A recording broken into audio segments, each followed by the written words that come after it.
Hey guys, welcome back to Sports Betting Truth, and today we are going to talk about the three true outcomes of sports betting. But before I begin, I just want to point out that I'm pretty sure YouTube, because I've gotten YouTube content strikes, is throttling my engagement and reach and everything. So I don't like to be that guy, but hit the like button and subscribe button if you like my videos, and that way maybe I can overcome YouTube trying to screw me.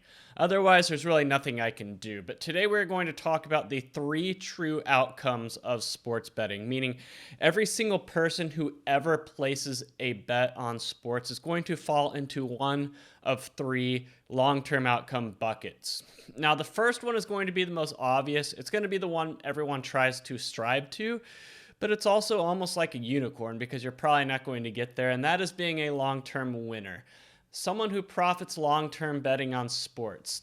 Everyone who ever bets on sports envisions themselves being a part of that elite group of people who can profit long-term betting on sports and turn it into a side income or a secondary income or even a full-time income. Every single person who places a bet on sports wants to be that guy, right? No one ever bets on sports saying, "Oh, I'm just going to do it once, and if I win, I win. If I lose, I lose, and I'm leaving." I mean, maybe like the tourists in Las Vegas, but I'm talking everybody who seriously tries to bet on sports. That's their goal. But the problem is you're not going to get there. If you're watching this video, you're probably not going to get there. The number of people who have gotten there, someone who has been successful enough long term to where they can turn it into a side income or a full time income, I mean, that number is extremely small, microscopically small. I mean, in scientific terms, we're probably talking about it's for all intents and purposes 0%. Like 0.00001% of people who bet on sports are going to reach that elite status of people who are going to profit long-term betting on sports. And chances are you're probably not going to get there. I'm sorry, it just takes a lot of time, effort, work, energy, all of that. I mean, yours truly tried, and yours truly couldn't pull it off. I mean, I had seasons where I would be successful and profit for an entire season, or even two. I had a college basketball model that did very well 2 years in a row. But when you combine all the sports betting I've done outside of college basketball, other sports I've waded into, I couldn't do it. And I have a very strong data science background. It's what I do for a living. It's what pays the bills. So if I couldn't do it, the average person probably can't do it. So that leads me to the other two true outcomes of sports betting. Outcome number one is the person who bets on sports and realizes after a long enough time that, hey, I'm not going to be able to do this. I'm not going to be able to profit long-term betting on sports. And they raise the white flag. They throw in the towel and they give up. Yours truly falls into that bucket.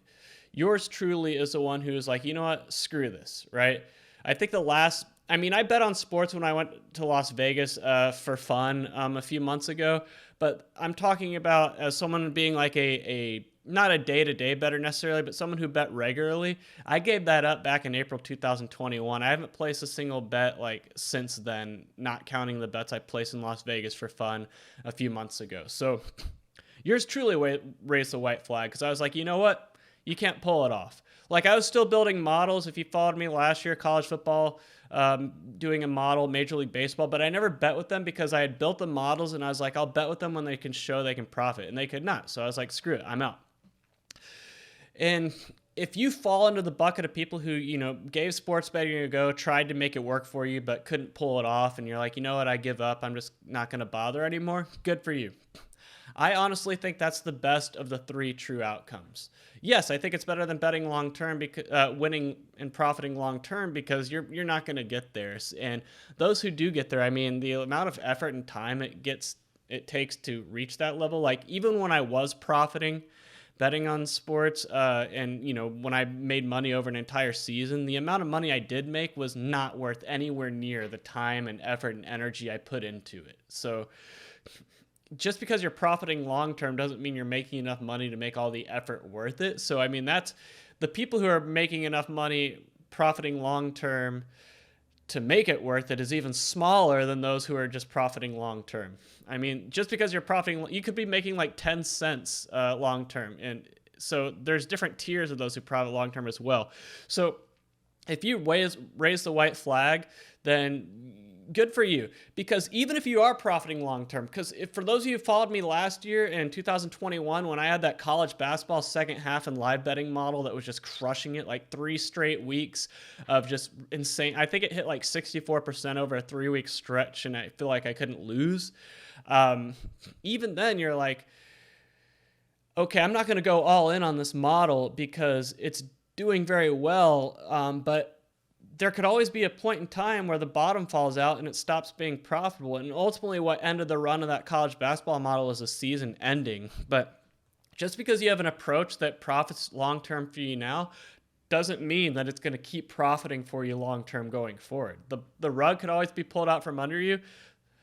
You might have a model that's proven itself over the last 5 years, but today could be the day that that edge goes away. So even if I had an approach that was successful, I wouldn't go all in on it, because who knows if it will continue to be successful going in the future.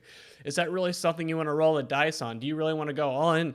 And what people are going to say is they're going to be like, well, I have an approach that works and I'm leaving money on the table by not going all in and betting more using that approach, which is fine. I completely understand that logic. I've been there. When my college basketball second half and live betting model was doing very well in 2021, I had like 8 straight days where I was just after an 8-day stretch where I was just crushing it. On day number 9, I was like, you know what? I'm leaving money on the table by not betting more. So I doubled my unit size on that day in February of 2021. And what happened? Well, that day I doubled my unit size. I went 7-15 that night. 7-15. 7-15. So I wiped out a lot of the gains I had made the days before. So Murphy's Law says whenever you do decide to go all in and invest more in your approach that's proven itself, that's the day it's going to stop proving itself. And I learned that the hard way. And I've been on both sides. I would much rather be in a place where I'm leaving money on the table and not betting more than be in a place where I bet too much and lost. The feeling you have when you bet too much and lost is a lot worse than the feeling you have when you feel like you didn't bet enough and left money on the table. Trust me, I've been in both places.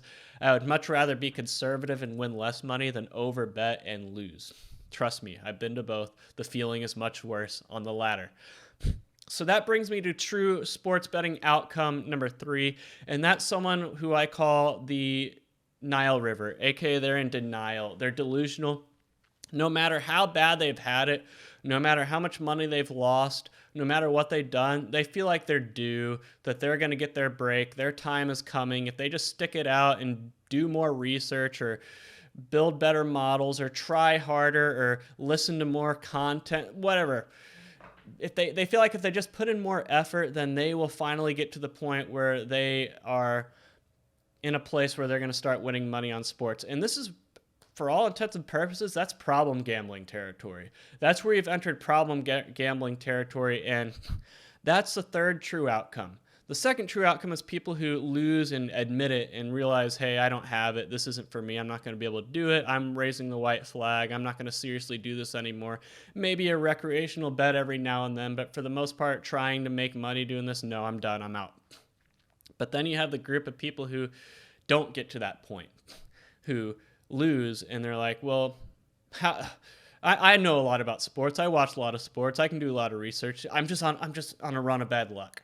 But eventually, I'm going to outsmart the books. I'm going to get there. And a lot of those people exist. The people who lose money hand over fist and still think that, oh, I'm going to make it. I'm going to get there.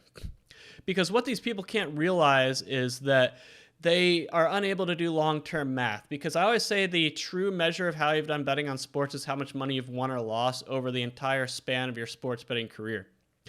Like I met a guy at the Red Rock, or didn't meet him, but he was sitting next to me at the Red Rock, and he just had these parlay tickets scattered all over in front of him. Like someone took a deck of playing cards and just threw them everywhere, but parlay cards. Like 6 to 18 parlays just all over the place. And I asked him, I was like, do you ever hit any of those? And he responded with, this is how I eat.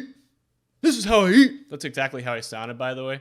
But parlay cards everywhere. And so I guess what he was trying to tell me was that he makes money by winning these long shot parlays. But say he spent, I don't know, $1,000 on all the parlays he had in front of him. How many of those hit?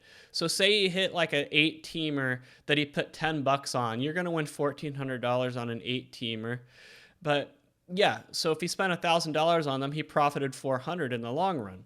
But what a lot of people don't understand is what if you lost $210 parlays before you hit that one that won you $1,400? Well, now what really happened is that you lost $600. But what the idiot is going to say is that, oh, I won $1,400. They're not going to say I lost $600 by doing the math and realizing they lost $210 parlay bets before that, before they hit the $1,400 winner.